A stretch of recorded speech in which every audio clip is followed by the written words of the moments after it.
비가 올 듯 말 듯 축축한 공기 속에서 통영 한산도 유람선의 스피커가 지지직거렸습니다. 저는 난간을 잡고 바다 냄새를 들이마셨죠. 물결 위로 작은 빗방울이 튀었고 멀리서 갈매기가 울었습니다. 그날 아침 저는 18,000원 당일치기라는 전단지를 보고 무작정 버스에 올랐습니다. 싸구려 일정임을 알면서도 누구와도 말 섞지 않는 집 안 공기가 더 비싸게 느껴졌거든요. 그런데 예상대로였어요. 유람선보다 먼저 들른 곳은 건강식품 판매장이었고 사람들의 지갑이 얇아지는 소리가 귓가에 서늘했죠. 그 틈에 저는 버스 기사 한준수 씨와 눈이 마주쳤습니다. 무뚝뚝했지만 미안해하는 눈빛이었어요. 그 순간 이상하게도 오래전 제 안에 묻어두었던 봄 기운이 살짝 고개를 들었습니다. 팔리지 않는 말 한마디가 마음을 건드리면 인생이 얼마나 다른 방향으로 꺾일 수 있는지 저는 그날 처음 알았어요. 이 이야기는 헐값으로 시작했지만 값으로 매길 수 없게 끝나버린 제 황혼의 봄날에 관한 기록입니다. 저는 이정희 61살 부산 해운대의 오래된 연립에서 혼자 지냅니다. 남편이 세상을 떠난 지 어느덧 12해가 지났고요. 아이 둘은 외지로 떠나 각자 바쁘게 산다지만 명절마다 엄마 잘 있지 라는 안부 전화는 늘 엉거주춤한 의자처럼 어딘가 삐끗했죠. 집안에는 전기밥솥의 보온 불빛, 냉장고 윙소리, 그리고 격시계의 초침 소리만 선명했습니다. 사람 목소리가 그립다 싶을 때면 저는 라디오를 켜고 식탁에 앉아 멍하니 국을 떠먹었습니다. 뜨겁지도 차갑지도 않은 삶의 미지근함이 혀끝에 오래 남았어요. 그날도 마찬가지였죠. 우편함에서 꺼낸 아파트 관리비 고지서 뒤에 작은 전단지가 붙어 있었습니다. 한산도 당일치기 18,000원 점심 포함 유람선 탑승 빨갛게 인쇄된 글씨가 유난히 선명했어요. 너무 싸다 싶었지만 제 마음속 계산기는 돈보다 다른 것을 셌습니다. 오늘 하루 집 밖에서 말 한마디라도 더 할 수 있을까? 바다 냄새를 맡으면 밤이 덜 길어질까? 그런 것들이요. 저는 전단지에 적힌 번호로 전화를 걸어 이름을 말했습니다. 제 목소리가 필요한 곳이 어딘가 하나쯤은 있겠지요. 약속한 새벽, 해운대 구남로 쪽 공영주차장에 작은 관광버스가 서 있었습니다. 노란 옷에 입은 가이드가 마이크를 들고 활기차게 외쳤죠. 어르신들, 오늘 기분 좋게 바다 보러 가요. 말끝은 경쾌했지만 눈빛은 가격표를 세는 장사꾼 같았습니다. 운전석에는 한준수라는 명찰이 달린 기사가 앉아 있었어요. 60 중반쯤 말없이 시동음을 낮게 깔고 있었습니다. 저는 제일 뒤쪽 창가에 자리를 잡고 버스가 움직이는 리듬에 몸을 맡겼죠. 부산 시내를 벗어나 남해고속도로에 접어들자 가이드는 여행 안내 대신 기묘한 흥을 올렸습니다. 어깨 결림 있으신 분 혈자리에 자석 파워 오늘만 특별가. 저는 속으로 웃음이 났습니다. 역시 이 가격이면 그럴만도 하지 싶다가도 마음 한켠이 서늘했어요. 몇 줄 앞에 앉은 할아버지가 지갑을 만지작거릴 때 저는 조심스레 말했습니다. 아버님, 바다 먼저 보시고 결정하셔도 늦지 않아요. 제 말에 그분은 멋쩍게 웃으며 지갑을 닫았습니다. 그 순간 백미러 너머로 한준수 씨와 눈이 잠깐 마주쳤어요. 미간을 찌푸리던 그의 표정이 아주 조금 풀리는 듯했습니다. 휴게소에 들렀을 때 가이드는 점심 제공이라며 김밥 한 줄과 작은 생수병이 든 비닐봉지를 나눠주었습니다. 그나마도 김은 축축했고 밥은 들러붙었죠. 저는 김밥을 반쯤 먹다가 멈췄습니다. 맛이 없어서가 아니라 문득 내가 밥을 이렇게만 대접받아도 괜찮은 사람인가? 란 생각이 들어서요. 그때 버스 옆에서 담배를 피우는 한준수 씨가 보였습니다. 상표가 거의 지워진 라이터를 몇 번이나 튕기다 말고 비에 젖은 땅을 멍하니 보더군요. 저는 편의점에서 따끈한 캔커피를 2개 사서 다가갔습니다. 기사님, 운전하시느라 수고 많으세요. 이거 드세요. 그는 잠시 망설이다 받았고 짧게 말했죠. 고맙습니다.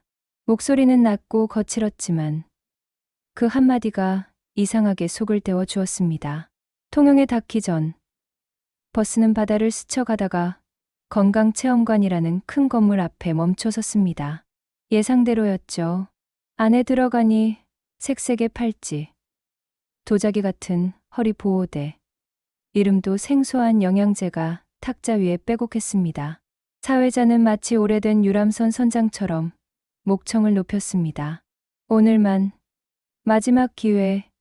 몇몇 분들이 순간의 부끄러움을 삼키며 카드 비밀번호를 눌렀고 저는 어쩐지 참견하기 민망하면서도 마음이 불편했어요. 그때 한 아주머니가 제 옆구리를 콕 찔렀습니다. 아지매, 이거 사면 진짜 허리가 나아질까요? 저는 대답 대신 아주머니 손목을 살짝 잡고 웃었습니다. 우선 바람부터 쐬고 오시죠. 바람이 공짜 치료사일 때가 있어요. 아주머니가 피식 웃더니 지갑을 다시 가방에 넣었습니다. 멀찍이 서 있던 가이드가 제 쪽을 흘겨봤지만 저는 모른 척하고 문 밖으로 나왔습니다. 바깥 공기가 달았습니다. 바다의 소금기와 비 냄새가 섞여 코끝이 시원했어요. 버스에 오르는데 운전석 창이 살짝 내려오더군요. 한준수 씨가 낮게 물었습니다. 아까 덕분에 큰돈 나갈 뻔한 분 막아주셨네요. 저는 어깨를 으쓱했죠. 제가 막은 건 아니고 바다가 막은 거죠. 곧 보실 테니까요. 그는 아주 잠깐 웃었습니다. 그 웃음은 오래된 나무 서랍이 처음 미끄러지듯 어색했지만 묘하게 믿음이 갔습니다. 마침내 유람선 선착장에 도착했습니다. 선실문이 열리자 비에 젖은 바람이 훅 들어왔습니다. 저는 갑판에 서서 바다를 바라봤습니다. 검푸른 물결 위로 빗방울이 터지고 섬들은 희끗한 물안개 뒤로 조용히 누워 있었죠. 그 풍경을 보고 있으려니 제 안에서 오래 굳어있던 말들이 풀리기 시작했습니다. 나도 아직 봄을 말할 수 있구나. 그런 생각이요. 옆을 보니 한준수 씨가 멀찍이 서서 같은 방향을 바라보고 있었습니다. 저는 모자를 눌렀으며 소곤거렸죠. 바다 참 예쁘네요. 그는 제 말이 들렸는지 말았는지 그저 미세하게 고개를 끄덕였습니다. 돌아오는 길에 버스 안은 조용했습니다. 몇 분은 졸고 몇 분은 쇼핑백을 끌어안은 채 창밖을 봤습니다. 저는 비닐봉지에서 남은 김밥을 꺼내려다 멈추고 대신 가방 속 과자를 꺼내 운전석 쪽으로 갔어요. 기사님, 이건 운전 끝나고 드세요. 그는 백미러로 저를 보며 말했습니다. 오늘 여행 많이 실망하셨을 겁니다. 저는 고개를 저었습니다. 값은 싸도 바다는 비싸더라고요. 저는 그거면 됐습니다. 그가 아주 조용히 대답했습니다. 저도 이런 코스 싫습니다. 그 말이 제 귀에 오래 남았습니다. 어쩌면 그도 저처럼 미지근한 삶과 싸우는 중이겠지요. 그렇게 부산 시내 불빛이 가까워올 때 제 마음 한쪽에서 낡은 스위치가 딸깍하고 켜졌습니다. 누군가의 하루를 묻고 누군가의 저녁을 함께할 용기. 저는 그 스위치 소리를 놓치지 않겠다고 창밖 어둠에 조용히 약속했습니다. 다음 날 아침 창문을 열자 남해 바람이 스쳐 지나간 듯한 기운이 들어왔습니다. 전날 본 한산도의 바다가 아직 눈앞에 아른거렸죠. 그런데 그 풍경보다 오래 남은 건 버스 운전석에서 잠깐 마주쳤던 한준수 씨의 표정이었습니다. 무뚝뚝하지만 어딘가 미안하고 조금은 지쳐 보였던 그 눈빛. 저는 원래 남의 일에 깊이 관여하지 않는 성격이지만 그 사람은 묘하게 잊히지 않았습니다. 그날 오후 집 앞 시장에서 장을 보는데 멀리서 누군가가 무거운 상자를 들고 가는 모습이 보였습니다. 고개를 갸웃하니 아니나 다를까 한준수 씨였죠. 기사님 하고 부르자 그가 놀란 표정으로 돌아봤습니다. 어제 그 여행 가셨던? 그는 잠시 머뭇하다 웃었고 저도 모르게 웃음이 따라 나왔습니다. 상자를 내려놓으며 그가 말했죠. 집이 근처라 시장 자주 와요. 마침 김치랑 채소 사러 나왔습니다. 짧게 안부를 주고받고 헤어질 줄 알았는데 옆에 생선가게 사장님이 이봐. 준수 씨, 오늘도 혼자 밥 먹을 거요? 하며 농을 던졌습니다. 저는 그 말에 슬쩍 물었습니다. 혼자 사세요? 그는 고개를 끄덕였죠. 벌써 15년째. 그 대답이 이상하게 제 가슴을 건드렸습니다. 저와 너무 닮아 있었거든요. 그날 저녁 저는 이상한 결심을 했습니다. 다음에 또 만나면 밥이나 한번 하자고 해봐야지. 하지만 이런 생각을 할 때마다 마음 한구석에서 속삭이는 목소리가 있었습니다. 괜히 오해하면 어쩌려고. 그냥 조용히 살아. 그렇지만 그 조용함이 지난 10년 동안 저를 더 외롭게 만들었다는 사실을 저는 너무 잘 알고 있었습니다. 며칠 뒤 저는 뜻밖의 전화를 받았습니다. 모르는 번호였죠. 받으니 한준수 씨의 낮고 거친 목소리가 들렸습니다. 어제 시장에서 본 김에 혹시 이번 주 토요일 시간 되시면 커피라도. 저는 대답을 잠시 망설이다가 웃으며 말했습니다. 좋아요.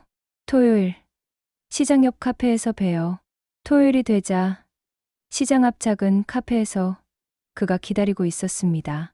평소보다 깔끔한 셔츠에 단정한 바지 차림이었죠. 테이블에 앉자마자 그는 머리를 긁적이며 말했습니다. 사실 이런 판매 여행 저도 마음에 안 듭니다. 하지만 일거리가 많지 않으니 운전이라도 하며 버티는 거죠. 저는 그 말을 듣는 순간 전날 판매장에서 느꼈던 씁쓸함이 떠올랐습니다. 상품을 팔아야 하는 가이드의 목소리, 카드 비밀번호를 누르던 손들의 떨림, 그리고 그걸 지켜보던 한준수 씨의 묵묵한 표정. 저도 속으로 화났어요. 바다 보러 왔는데 왜 지갑만 10개 하는지. 그는 고개를 끄덕이며 짧게 웃었습니다. 그래도 바다는 보셨잖아요. 우리는 커피잔을 사이에 두고 외로움과 일, 그리고 황혼의 하루하루에 대해 이야기를 나눴습니다. 서로 다른 길을 걸어왔지만 마치 오래 알고 지낸 사람처럼 대화가 자연스러웠죠. 그런데도 마음 한편이 불편했습니다. 그 이유는 명확했습니다. 그와 가까워질수록 우리가 속한 세상과 부딪힐 날이 온다는 것. 이웃의 시선, 자식들의 반응, 그리고 스스로의 두려움. 커피 향이 거의 사라질 즈음 그는 조심스레 물었습니다.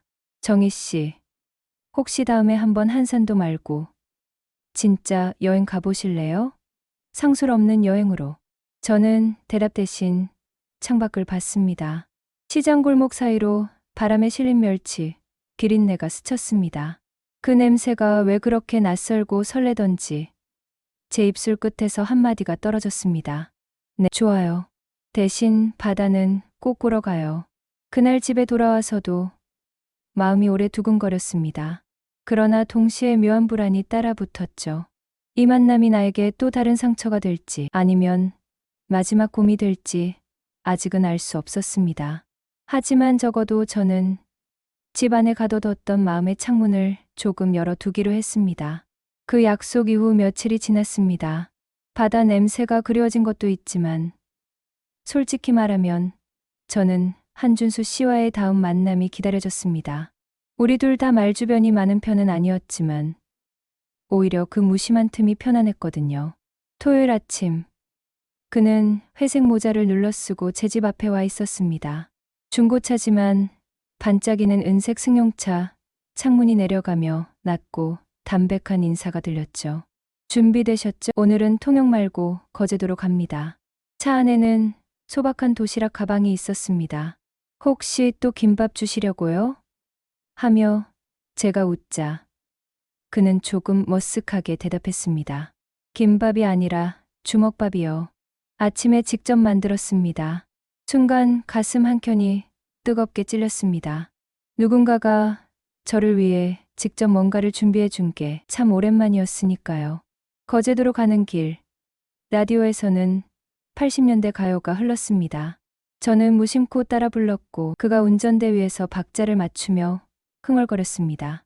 그 장면이 이상하게 젊은 시절로 돌아간 듯한 착각을 주더군요. 20살 무렵 남편과 처음 데이트하던 시절도 잠깐 스쳤지만 그 기억은 곧 바다의 햇빛에 녹아 사라졌습니다. 우리는 바람이 세차게 부는 해변에 도착했습니다.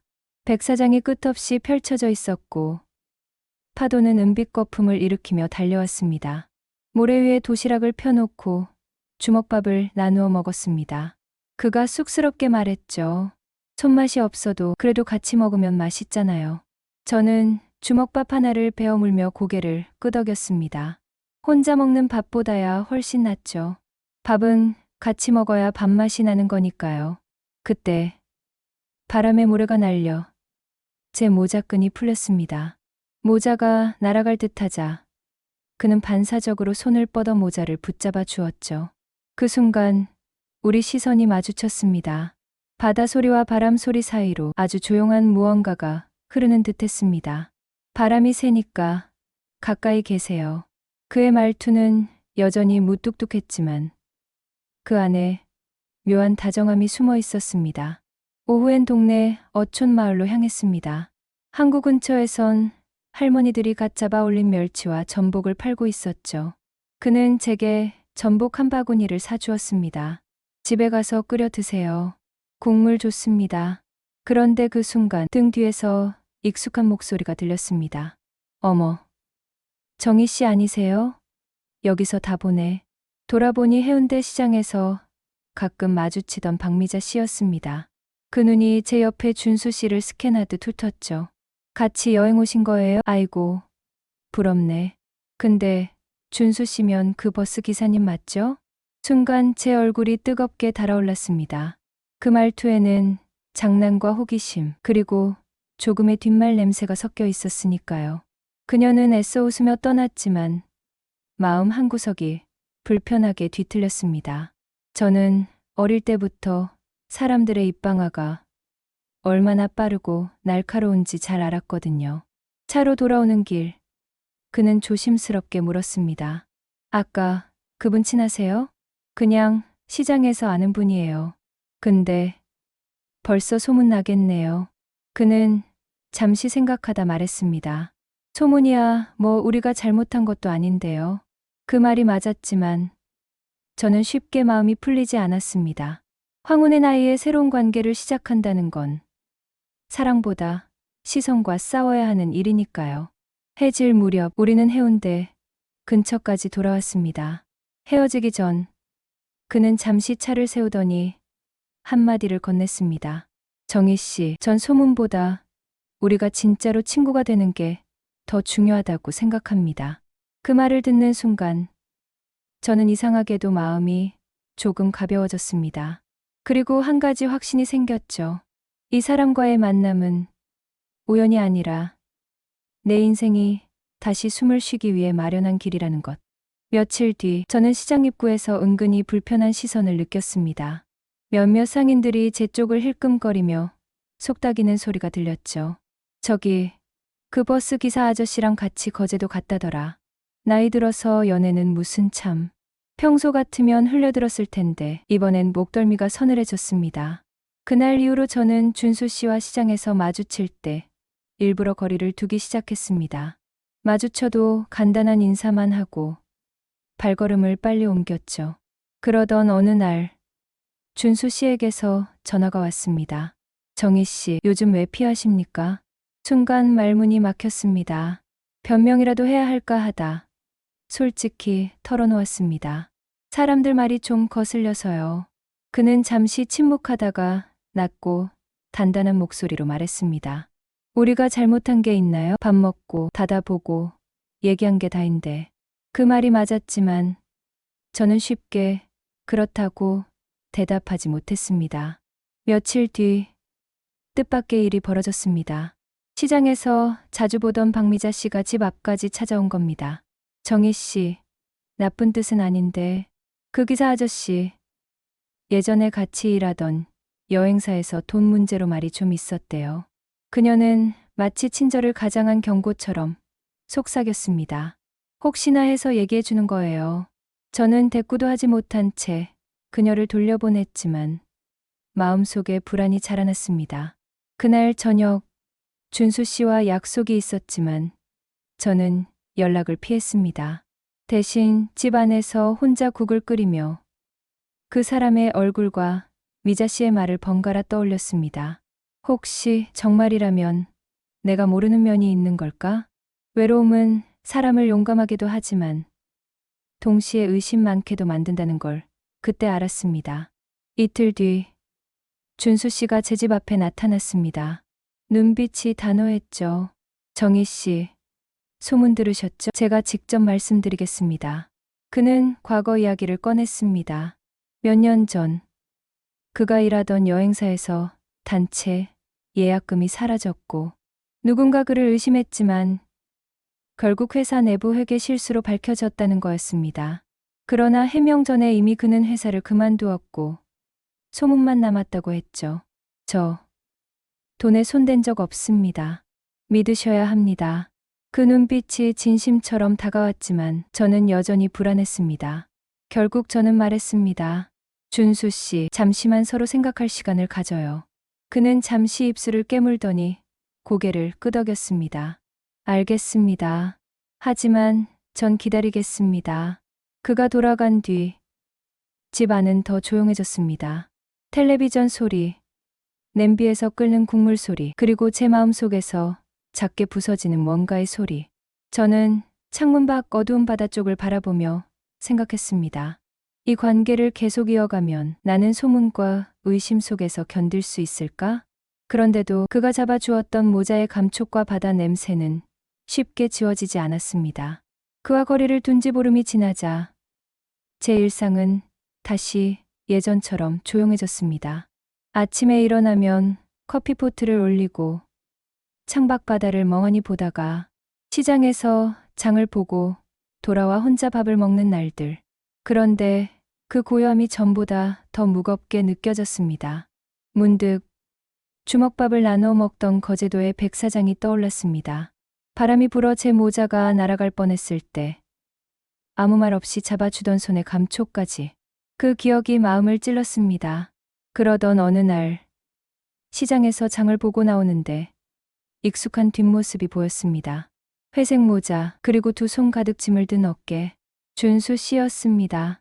순간 발걸음이 멈췄지만 그는 저를 못 본 듯 그대로 지나쳤습니다. 그 등 뒤를 보는데 이상하게 심장이 쿵 내려앉았습니다. 저렇게 보내면 이번엔 정말 끝이겠구나. 저는 결국 뒤에서 불렀습니다. 기사님. 그가 돌아보자 괜히 목이 메어 말이 늦어졌습니다. 혹시 짐 무거우면 같이 들어드릴까요? 그의 입가가 천천히 풀리더니 조용히 대답했습니다. 괜찮습니다. 하지만 같이 가시죠. 우리는 말없이 골목길을 걸었습니다. 바닷바람이 불었지만 그 침묵 속은 이상하게 따뜻했습니다. 집 앞에 다다랐을 때 제가 먼저 입을 열었습니다. 그날 갑자기 연락 안 한 건 미안했어요. 하지만 사람들 말이 자꾸 신경 쓰이더라고요. 그는 고개를 끄덕이며 웃었습니다. 그럴 수 있죠. 저도 그게 얼마나 버거운지 압니다.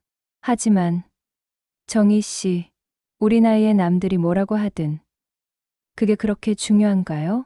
그 한마디가 마음을 흔들었습니다. 나이 들어선 체면이 더 중요하다고 생각했는데 어쩌면 그건 스스로를 가두는 틀일지도 모른다는 생각이 들었죠. 며칠 뒤 그는 전화를 걸어왔습니다. 이번 주말 남해 쪽에 꽃이 예쁘게 핀다고 합니다. 소문 안 날 대로 가시죠. 그 말투에 장난기가 섞여 있었습니다. 저도 웃으며 대답했죠. 좋아요. 단 이번엔 제가 도시락 쌉니다. 주말 우리는 남해의 작은 마을로 향했습니다. 복숭아꽃과 유채꽃이 한창이었고 바다 옆 논두렁에 앉아 김밥을 나눠 먹었습니다. 그는 한참 꽃을 바라보다가 말했습니다. 정희 씨, 제가 드릴 건 많지 않지만 대신 웃게는 해드릴 수 있습니다. 그 순간 가슴 한쪽이 풀리듯 따뜻해졌습니다. 집으로 돌아오는 길, 저는 마음속으로 결심했습니다. 소문은 바람이고 사람은 바다다. 바람은 잠깐 스쳐가지만 바다는 오래 남는다. 그와의 관계를 지킬지 말지는 남들이 아니라 제가 결정할 일이라는 걸 그제야 확실히 알았습니다. 남해 여행 이후 우리 사이에는 더 이상 어색한 간격이 없었습니다. 아침마다 시장에서 마주치면 자연스럽게 걸음을 맞췄고 주말이면 바닷가를 걸었습니다. 사람들의 시선이 여전히 느껴졌지만 예전처럼 숨고 싶은 마음은 줄어들었죠. 그러나 평온은 오래가지 않았습니다. 어느 날 저녁 딸아이 혜진에게서 영상통화가 걸려왔습니다. 화면 속 딸의 얼굴에는 미묘한 긴장이 서려 있었습니다. 엄마, 시장에서 엄마 얘기가 돌던데 그 버스 기사 아저씨랑 같이 다닌다면서?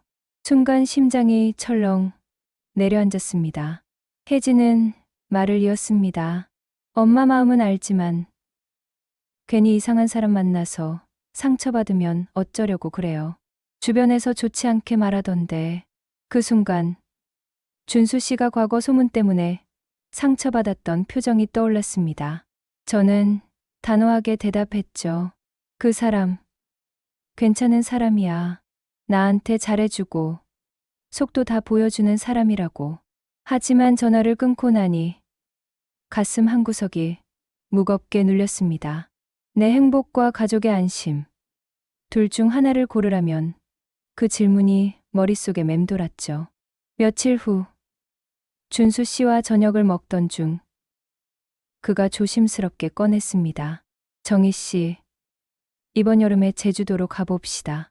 한 일주일쯤 시장 사람들 눈도 피하고 바람 쐬고 오면 어떨까요? 저는 잠시 웃었지만 속으로는 복잡했습니다. 준수 씨, 혹시 우리 관계를 더 진지하게 생각하고 계신 거예요? 그는 잠시 눈을 피하다가 고개를 끄덕였습니다. 네, 사실 혼자 사는 거 이제 지겹습니다. 정희 씨랑 같이 있는 게 좋습니다. 그 말에 가슴이 두근거리면서도 동시에 무거운 그림자가 드리웠습니다. 그를 선택하면 가족과의 관계가 멀어질 수도 있습니다. 반대로 그를 놓치면 다시 예전에 고요하고 외로운 날들로 돌아갈지도 모릅니다. 그날 밤 저는 잠이 오지 않았습니다. 창문 밖에서는 파도 소리가 잔잔히 들렸지만 제 마음속 파도는 훨씬 거칠었습니다. 머릿속에는 두 개의 길이 그려졌죠. 하나는 가족과 체면을 지키며 살아가는 길. 다른 하나는 세상의 눈총을 감수하더라도 준수 씨와 함께하는 길. 다음 날 시장에서 박미자 씨를 다시 만났습니다. 그녀는 여전히 장난스러운 눈빛으로 제게 말했죠. 정희 씨, 그 기사 아저씨 정말 믿을 만한 사람이에요? 예전 같으면 대답을 피했겠지만 이번엔 단호하게 말했습니다. 믿을 만한 사람인지 아닌지는 내가 제일 잘 알아요. 그녀의 입꼬리가 잠시 굳더니 이내 아무 말 없이 돌아섰습니다. 그 순간 제 마음속에서 무언가가 뚝 하고 끊어졌습니다. 그날 저녁 저는 준수 씨를 불러냈습니다. 바닷가 벤치에 앉아 파도 소리를 들으며 말했습니다. 준수 씨, 제주도 같이 가요. 대신 약속 하나 해주세요. 그가 고개를 들었습니다. 무슨 약속이요? 아무리 힘들어도 서로 숨기는 일은 절대 안 하기로요. 그는 미소를 지으며 제 손을 감싸 쥐었습니다. 약속합니다. 그 순간 바다 위로 붉은 노을이 번졌습니다. 마치 제 마음속 두 갈래 길이 하나로 합쳐지는 듯한 느낌이 들었습니다. 이제 저는 선택을 한 셈이었죠. 사람들 말보다 내 하루를 따뜻하게 해주는 사람을 선택하기로. 제주 여행을 출발하기 일주일 전 저는 설레는 마음으로 짐을 챙기기 시작했습니다. 여행 가방 한쪽엔 꽃무늬 원피스와 책 넓은 모자, 다른 한쪽엔 준수 씨가 좋아하는 카라멜 캔디를 넣었습니다. 그날 저녁 준수 씨는 여행사에서 받은 일정표를 들고 제 집에 들렀습니다. 비행기 표까지 다 끊었습니다. 렌터카도 예약했어요.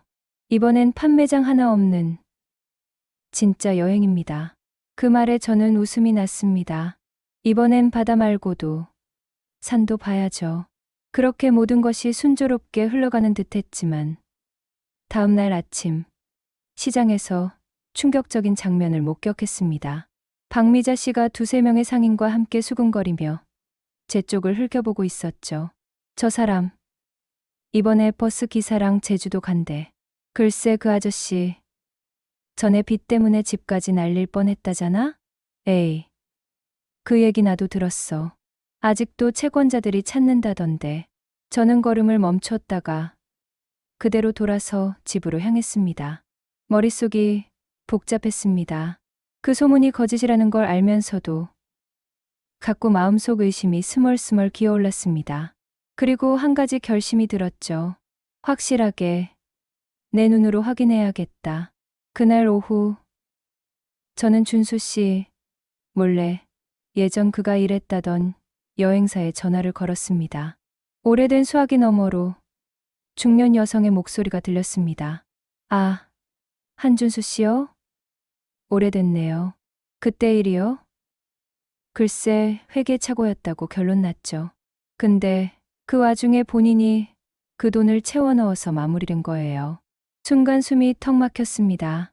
돈을 채워 넣었다고요? 네. 자기 잘못도 아닌데 회사 이미지 걱정한다고 자기 저축 깨서요. 솔직히 그때 좀 억울했을 거예요. 전화를 끊고 나니 부끄러움이 한꺼번에 밀려왔습니다.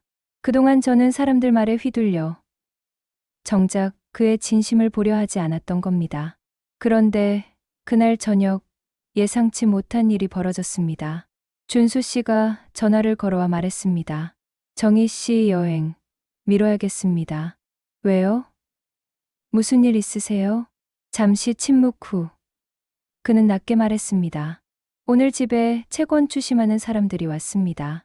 몇 년 전 보증서 줬던 친구가 빚을 갚지 않아 이제 저한테 청구가 온 겁니다.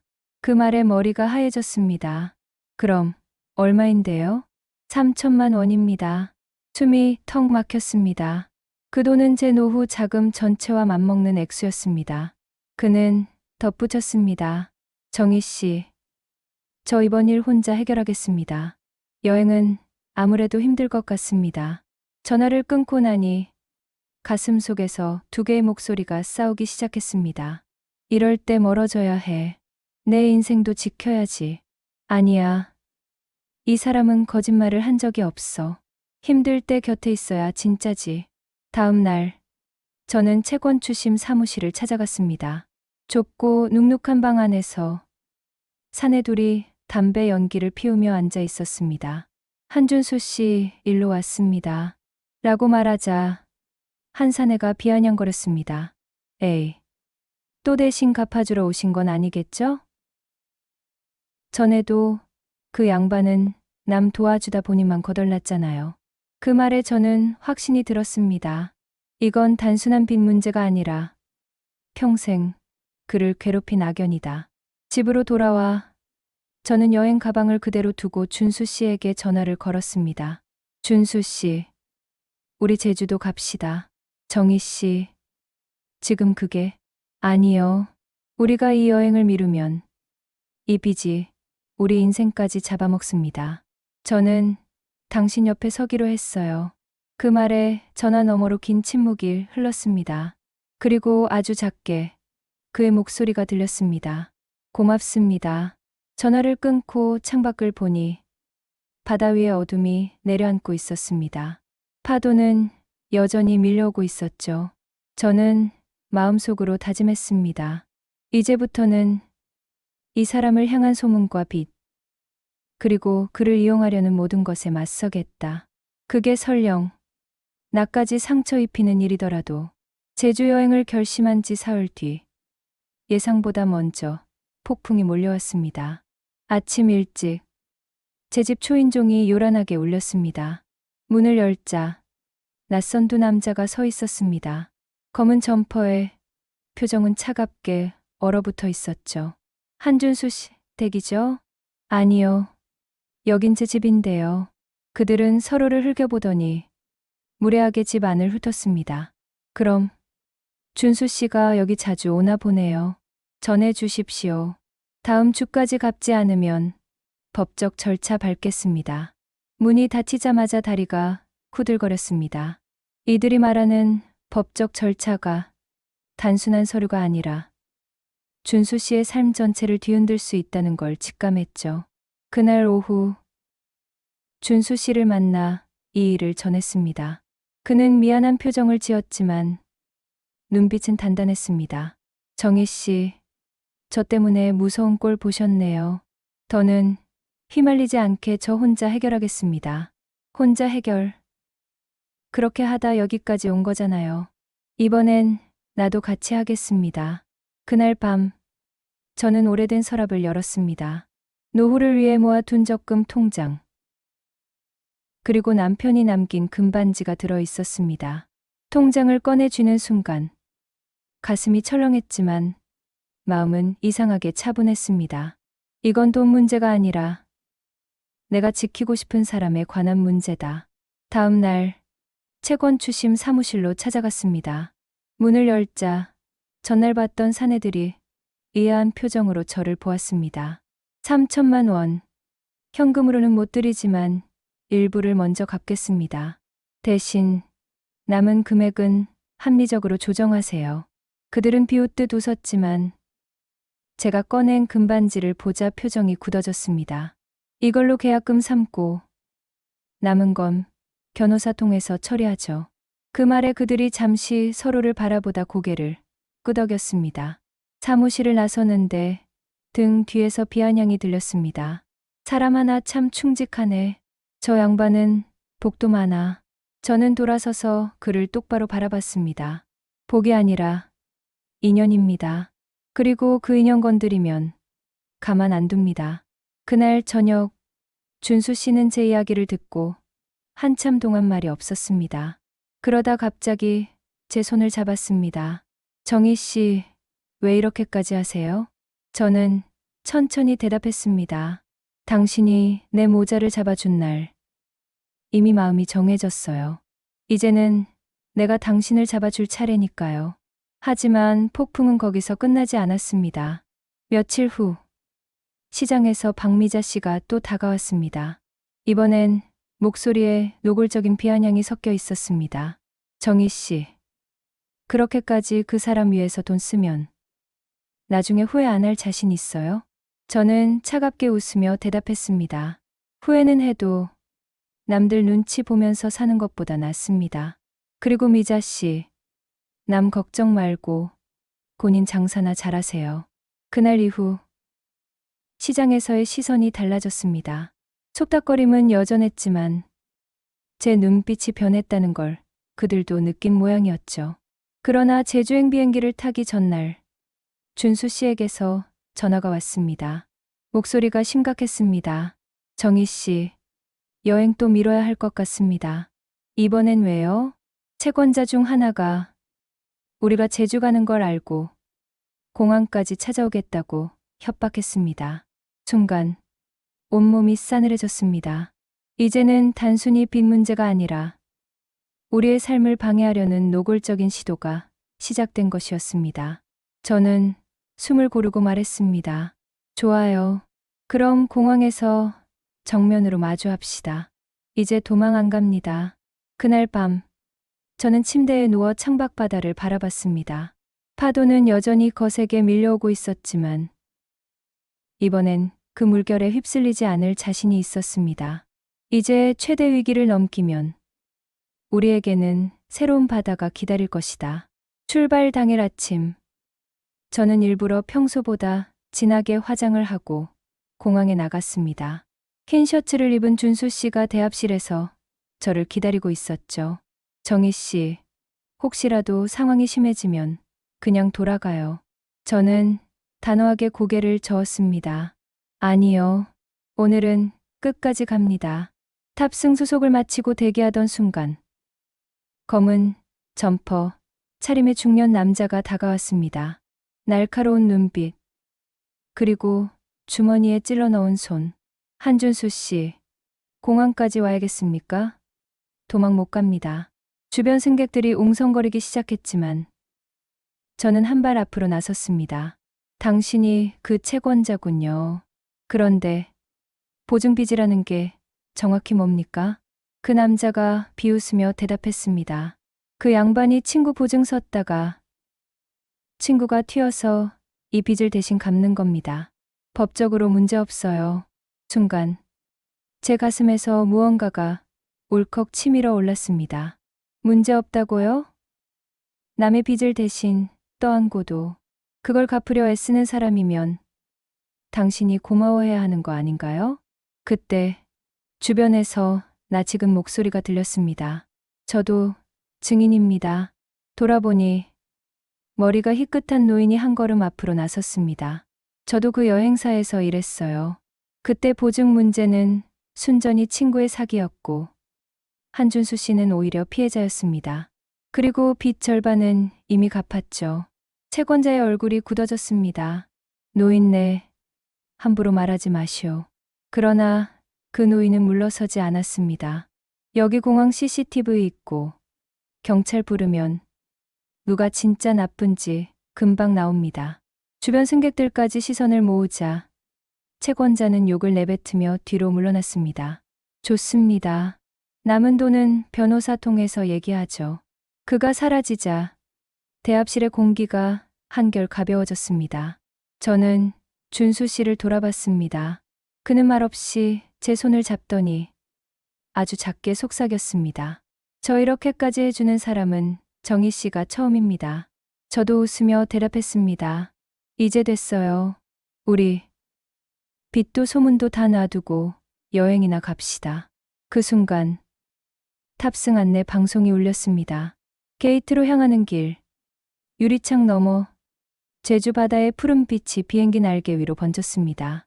저는 속으로 생각했습니다.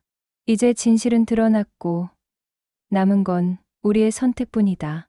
그리고 나는 이미 그 답을 정했다. 비행기가 제주 상공에 진입하자 창밖으로 펼쳐진 푸른 바다가 마치 한 폭의 수채화처럼 번져 있었습니다. 구름 사이로 내려다본 바다는 마치 우리 앞날을 축복하듯 잔잔히 빛나고 있었죠. 정희 씨, 제주도 온 게 몇 년 만인가요? 15년 만이에요. 그땐 가족이랑 왔는데 지금은 사정이 많이 다르네요. 다르다고 나쁜 건 아니죠. 그의 말에 저도 모르게 웃음이 나왔습니다. 공항을 나서자마자 불어온 제주 바람은 남해에서 느끼던 바람보다 한결 부드럽고 따뜻했습니다. 우리는 렌터카를 타고 서귀포 방향으로 향했습니다. 창문 너머로 유채꽃이 노랗게 물결치고 돌담 너머로 파란 바다가 얼굴을 내밀었습니다. 첫날 일정은 단순했습니다. 바닷가를 따라 드라이브하다가 한적한 해변에서 도시락을 먹는 것. 이번 도시락은 제가 준비한 김밥과 과일이었죠. 맛없으면 얘기해도 돼요. 아니에요. 이게 진짜 여행 김밥 맛입니다. 그는 김밥 한 조각을 입에 넣고 마치 오래 기다린 사람처럼 천천히 씹었습니다. 점심을 먹고 나서는 우연히 작은 어촌 마을에 들렀습니다. 그곳에서 만난 할머니는 우리가 누군지 묻지도 않고 갖고 온 고등어를 나눠주셨죠. 둘이 여행 왔구나. 보기 좋네. 그 한마디에 마음이 묘하게 편안해졌습니다. 남들이 뭐라 하든 우리를 있는 그대로 봐주는 시선이 이렇게 고맙게 느껴질 줄 몰랐습니다. 여행 이틀째, 우리는 한라산 중턱의 오름에 올랐습니다. 봄 햇살이 부드럽게 내려앉은 들판에서 저는 발걸음을 멈추고 그를 바라봤습니다. 준수 씨, 앞으로 어떻게 하고 싶어요? 그는 잠시 하늘을 올려다보더니 대답했습니다. 이제는 혼자가 아니라 같이 사는 방법을 찾고 싶습니다. 힘든 날도 좋은 날도 나눌 사람과. 그 말이 바람을 타고 제 마음 깊숙이 스며들었습니다. 마지막 날 저녁, 숙소 옆 바닷가에서 노을을 보았습니다. 붉은 해가 수평선 너머로 천천히 내려가고 타도는 노을빛을 머금어 금빛으로 반짝였습니다. 저는 조심스럽게 말했습니다. 준수 씨, 나 이제는 남들 시선보다 내 하루를 더 소중히 하기로 했어요. 그래서 당신이 원한다면 앞으로도 옆에 있을게요. 그는 대답 대신 제 손을 꼭 잡았습니다. 손끝이 따뜻했고 그 온기가 심장까지 번져왔습니다. 그 순간 지난 몇 달간의 소란스러웠던 일들이 영화처럼 스쳐갔습니다. 소문과 의심, 빚과 채권자, 그리고 수많은 속삭임들. 그러나 지금 이 바다 앞에서는 모두 먼지처럼 흩어져 사라졌습니다. 제주 여행의 마지막 밤, 창문 밖 파도 소리를 들으며 저는 속으로 다짐했습니다. 이 사람과의 남은 날들을 부끄럽지 않게 살아가리라. 그리고 그 다짐은 다음 날 아침 푸른 하늘 아래서 더욱 확실해졌습니다. 비행기에 오르기 전 그는 제게 작은 봉투를 건넸습니다. 안에는 우리가 찍은 사진과 함께 손글씨가 적힌 메모가 들어 있었습니다. 정희 씨, 내 남은 인생의 절반은 당신 몫입니다. 그 문장을 읽는 순간 눈물이 핑 돌았습니다. 저는 그를 바라보며 웃었습니다. 그럼 나머지 절반은 내가 잘 채워줄게요. 비행기가 이륙하자 창밖으로 제주 바다가 멀어졌습니다. 하지만 제 마음속 바다는 여전히 추렁이고 있었습니다. 이제 그 바다는 혼자가 아니라 둘이 함께 건너는 바다였습니다. 그리고 저는 알았습니다. 이 여행이 끝이 아니라 우리의 새로운 시작이라는 것을. 제주에서 돌아온 지 한 달. 제 삶은 여전히 시장의 소문과 바닷바람 속에서 흘러가고 있습니다. 사람들의 시선은 여전히 따갑지만 이제는 그 시선 뒤에 숨은 외로움과 부러움까지 보이기 시작했죠. 나이 들어도 사랑한다는 것, 누군가와 함께 걸어간다는 것이 얼마나 귀한 일인지 저는 몸으로 배웠습니다. 젊을 때는 남의 말이 기준이었지만 황혼이 되니 알겠더군요. 내 인생의 주인은 결국 나라는 것. 사람들의 입은 잠시지만 내 선택은 평생 남습니다. 혹시 지금도 혼자라는 이유로 또는 남들의 눈 때문에 망설이는 분이 계신다면 저는 조용히 이렇게 말씀드리고 싶습니다. 마음이 향하는 곳이 있다면 그 길로 가세요. 늦었다고 생각하는 순간이 사실은 가장 빠른 순간입니다. 저는 오늘도 바다를 보며 다짐합니다. 바람은 변해도 함께 걷는 발걸음은 변하지 않겠다고.